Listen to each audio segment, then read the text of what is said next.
kalau jam pertama kan kita nggak shift. Jam pertama kan Iya. Terus habis itu ada lagi Ada istirahat. Iya.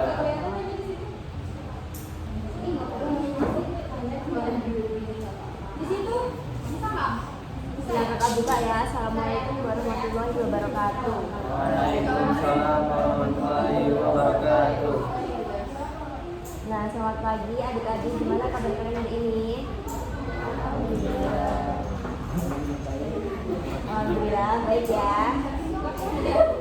Nah, sebelum kita mulai kegiatan bimbingan kelompok kita hari ini, kita berdoa dulu. Doanya.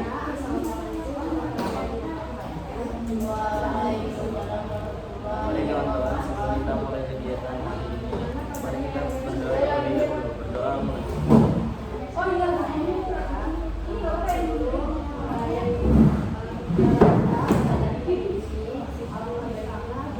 Makasih ya. Nah, sebelum lanjut, Kak di sini makanan dulu. Azhar Zahro, biasa dipanggil Azhar. Nah, kakak dari Universitas Muhammadiyah. Siapa namanya? Azhar Zahro. Biasanya emang susah sih orang-orang kayak apa? Nama kepanjangannya. Nah, kakak di sini dari Universitas Muhammadiyah ya. Kalian tahu nggak? Tahu kan? Nah, kakak di sini mau bimbingan konseling. Kakak ambil jurusan BK. Ya, kayak ibu tadi. Ibu tadi kakak. Iya. Nah, di sini kakak akan melaksanakan layanan BK kelompok. Nah, kegiatan kita hari ini adalah bimbingan kelompok. Ada yang nggak tahu belum apa itu bimbingan kelompok? Belum ya, belum pernah ikut, belum pernah juga ya.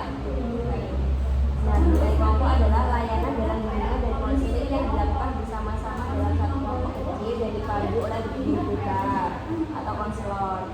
Kayak misalnya kayak tiga sampai 10 maksimal.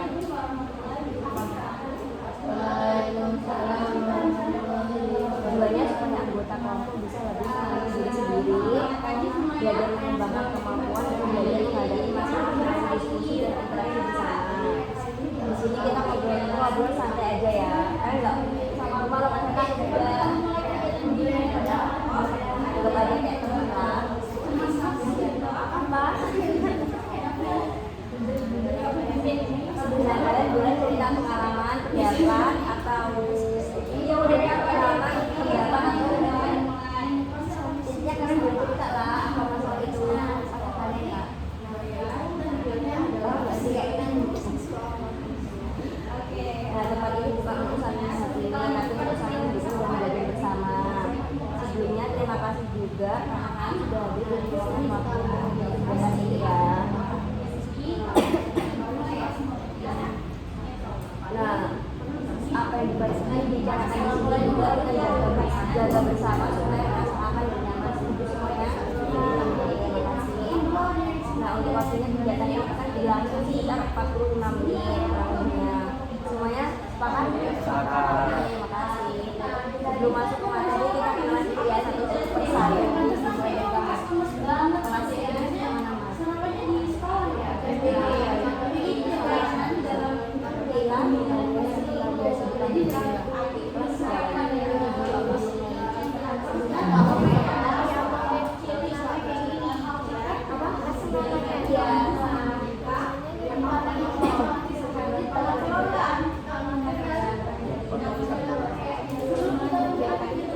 Beda sama Beda satu gitu karena muridnya kurang. Ya, dikit. yang berapa? Kalau yang ini berapa? Tadi kelas ini? Kalau yang grafis, Iya. yang grafis apa yang reguler? Reguler. Kalau tadi berapa? 11. Itu gabung semuanya. Ini campuran ya. Iya. Apa? Saya dari kelas 2 gitu. Udah lanjut aja. Gani, kalau kamu di sini. Kalau kamu tadi Jelita. Kalau kamu berarti yang beda sendiri kamu. Oh beda. Beda apa? Itu seberapa? Nah sebelum nah udah ya kita udah perkenalan ya masuk materi. Nah materi kita hari ini yaitu tentang regulasi emosi. Kalian ada jawab? Ya kalian pernah nggak sih emosi? Pas kapan? Iya. Sama aja. Pas apa gitu pas kayak kalian lagi sama teman emosi gitu apa kayak siapa gitu pernah nggak? Kalau apa semuanya emosi intinya kayak mana? Nangani emosi. Apa kalian jatuhin aja kita? Kamu? Ya, kamu?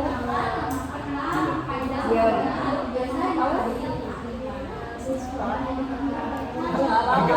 Kita kan beda-beda. Ya, yang kita beda dengan orang lain. Jadi kan apa emosi sebenarnya ditahan ya. Apa?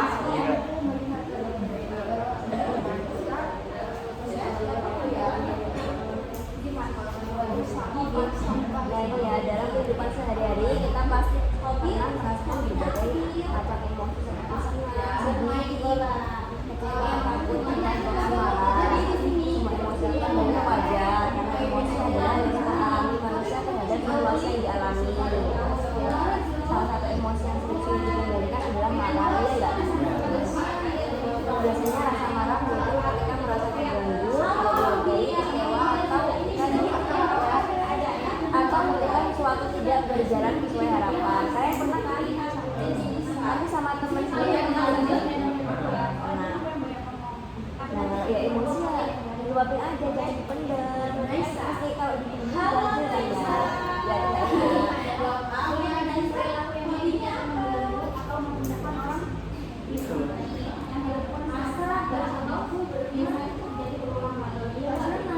nah ini kan ada di sekolah yang bisa menjadi karena tugas yang menumpuk konflik dengan teman, salah paham, masalah keluarga atau bahkan karena kelelahan ataupun kurang tidur. Kalau kalian apa? Masalah kurang tidur, kadang ya.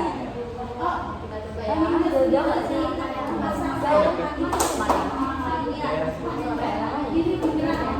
Berapa?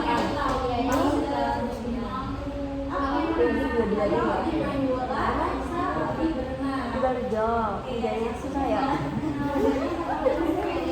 Ya Allah orang yang lewatin situ.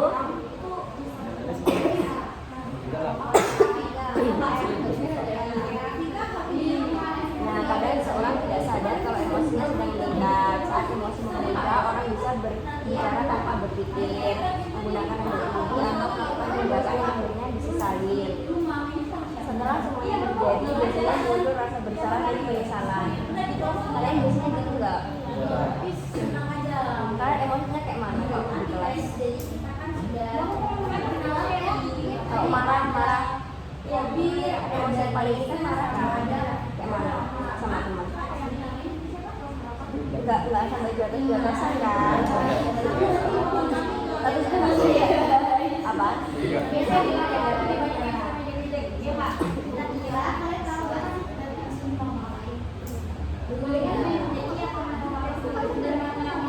Nah kalau lagi emosi biasanya kalian melampiaskannya dengan cara apa?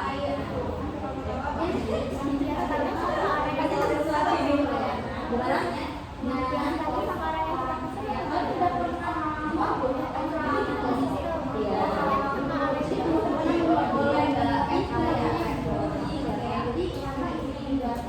Ya, biasanya kayak ya sama orang itu kamu apa kamu tenangin kayak kamu dengerin musik apa gimana ya? Kalau kamu gimana? Dan agak bermusik kalau enggak ya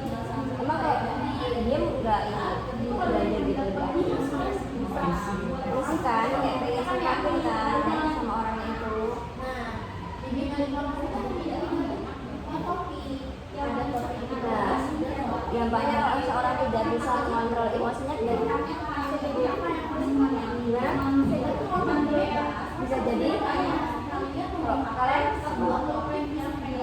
dampaknya kalau nggak bisa mengontrol emosi, ya kalau tidak bisa mengontrol emosi kan ada kasar ya. Dampaknya ya ditunda sakit ya dia. Aku pengen ini tapi kok nggak bisa. Karena kita kayak bisa kalau enakan gitu. Tahu kan?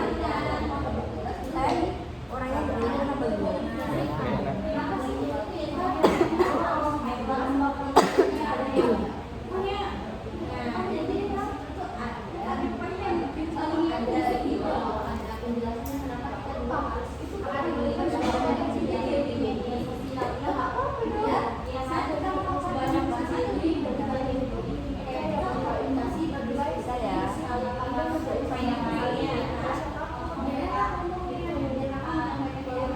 Ya kalau misal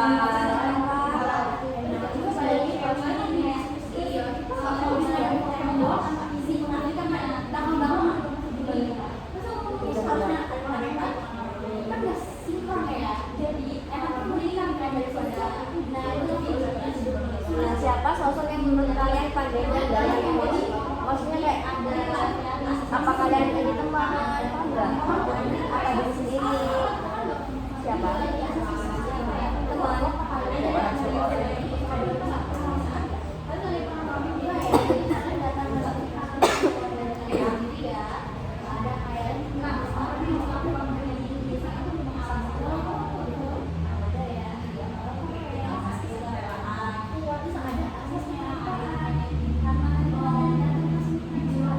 Kalau kurang tidur itu kan menurut kamu kan tadi kan mempengaruhi emosi ya. Kayak mana?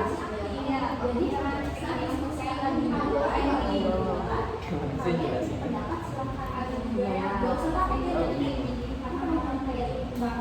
Kan apakah kurang tidur mempengaruhi emosi seseorang? Karena apa?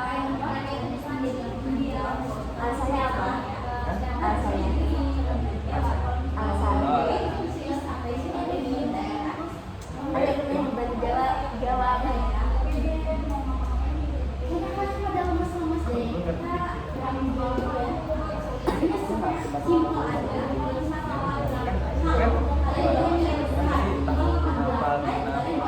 Sekarang kayak gak kepikiran gitu.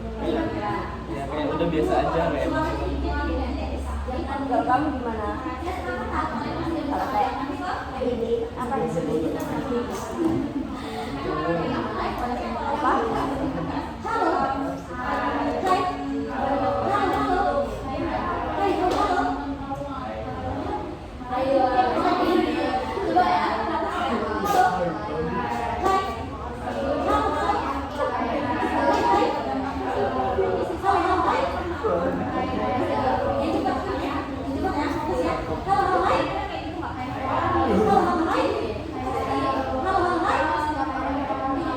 Ada juga ya emosi apa perasaan senang adalah salah satu dari emosi positif yang pernah dirasakan oleh setiap orang.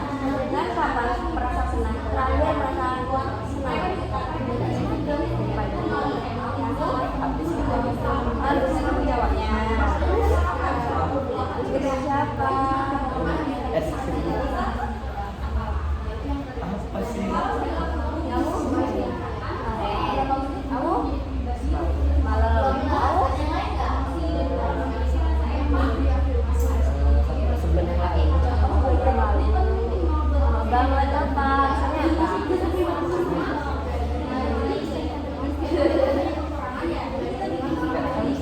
Loh, kamu apa? Seringnya kamu apa? Seringnya kamu apa? Kan tadi kan ini kamu nggak senang kan? Terakhir sama apa?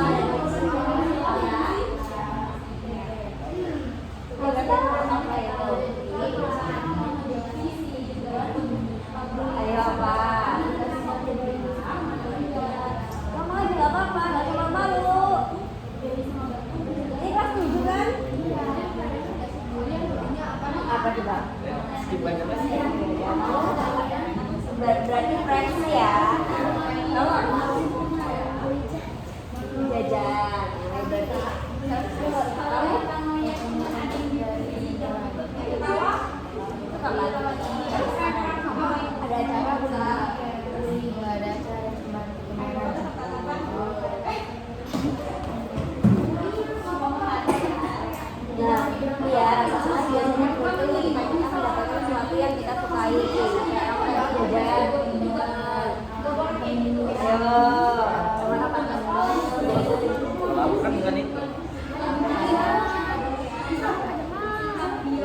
apakah pulang dari kelas kalian. Nah, berhasil mencapai tujuan atau berada di lingkungan yang nyaman. Tapi kalau di lingkungan kalian nyaman nggak? Nyaman kan? Kita nggak evaluasi nih. Teman-temannya juga. Apa? Sama teman-teman juga. Wajar itu. Nah, saat seseorang merasa senang, biasanya suasana hati menjadi lebih baik. Kalau kamu tadi di jajan, senang kan? Berarti masih baik lah. Iya kan? Saya bisa kamu senang tapi aja nggak long kan? Habis ketemu sama habis ketemu jalan ini nggak apa-apa. Orang yang sedang bahagia cenderung lebih semangat, lebih mudah berpikir positif dan lebih nyaman saat berinteraksi dengan orang lain.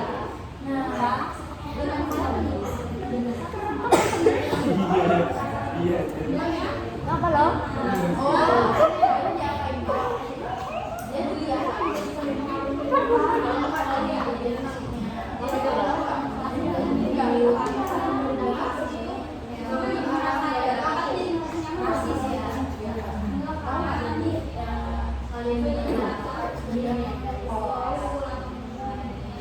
Nah, perasaan senang juga bisa mengalami cara seseorang menghadapi masalah. Ketika suasana hati sedang baik, biasanya seorang lebih tenang dalam berpikir dan tidak mudah terpancing emosi. Benar nggak? Hal ini karena emosi positif membuat pikiran menjadi lebih rileks dan tidak terlalu tegang. Dan karena itu menjaga perasaan senang penting untuk kesehatan mental maupun hubungan sosial. Nah, kalian kalau misalnya lagi emosi karena marah gitu, marah, pokoknya kayak tidak lah. Kan jangan bilang itu bisa ini misalnya kalian. Nah, ada banyak hal yang bisa membuat seseorang merasa senang, misalnya bertemu dengan teman, mendapatkan dukungan dari keluarga, mendengarkan musik, bermain game, menonton film, drakor, terus berolahraga atau melakukan hobi yang disukai. Hal-hal tertentu seperti mendapat pujian dari orang lain atau berhasil menyelesaikan tugas bisa membuat diri sendiri lebih baik. Kalian kalau ini orang lain senang kan? Orang juga senang kan? Biasanya kan ada kan yang diskusi dalam apa ini ya? Bahagia nggak? Itu kan juga sangat menarik dari seorang yang nyaman, selalu mendukung dan tidak toksik. Biasanya membuat seorang merasa lebih nyaman, aman dan bahagia. Kalian kalau nyaman yang ini jangan toksik. Tahu kan toksik? Ada nggak toksik?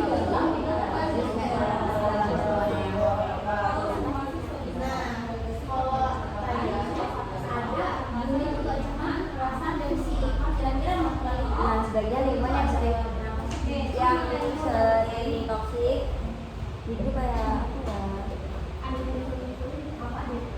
dia kayak dipenuhi konflik, kayak gitu tekanan karena itu karena dia toksik.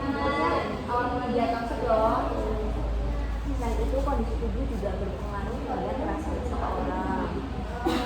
Kurang tidur, terlalu lelah, atau banyak tekanan dapat membuat seorang lebih mudah merasa saling kehilangan semangat. Karena itu menjaga pola hidup sehat seperti tidur cukup, makan teratur, dan istirahat dan menjaga emosi tetap baik.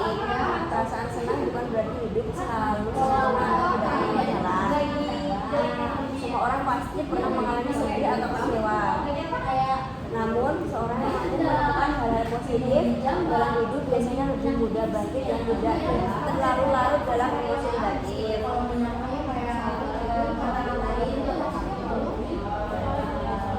Nah, pada akhirnya menjaga perasaan senang merupakan salah satu cara untuk menjaga kesehatan emosi. Dengan emosi yang lebih positif, seorang bisa lebih percaya diri, lebih semangat menjalani aktivitas, dan lebih mudah membangun hubungan baik dengan orang lain. Karena itu penting untuk mulai mengenali hal-hal yang bisa membuat diri sendiri bahagia dan menjaga lingkungan yang mendukung emosi positif.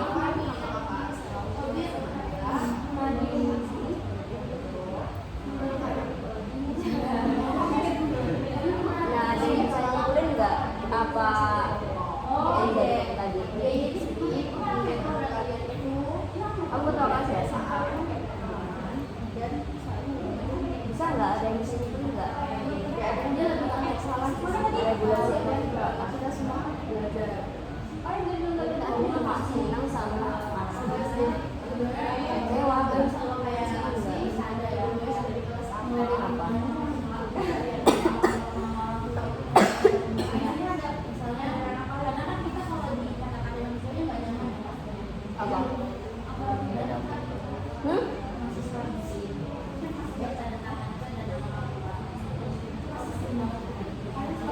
Nah, kakak aja yang ditulis ya. Perasaan senang adalah emosi positif yang dapat mempengaruhi suasana hati, semangat, dan cara seorang berinteraksi dengan orang lain. Dengan menjaga emosi positif dan melakukan hal yang membuat bahagia, seorang bisa lebih tenang, percaya diri, dan mudah menghadapi masalah. Jadi kalau kalian ini apa namanya lagi senang gitu kan, apa suasana hati kalian kan kan dalamnya apa luarnya senang dalamnya enggak, emang pernah biasanya orang sangat apa kayak kalau dalamnya kan biasanya kan dalamnya kan sedih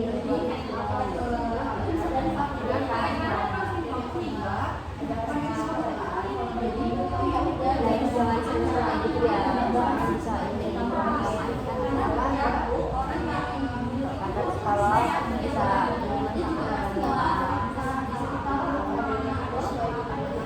nah udah kakak tutup apa materi regulasi emosi kita hari ini.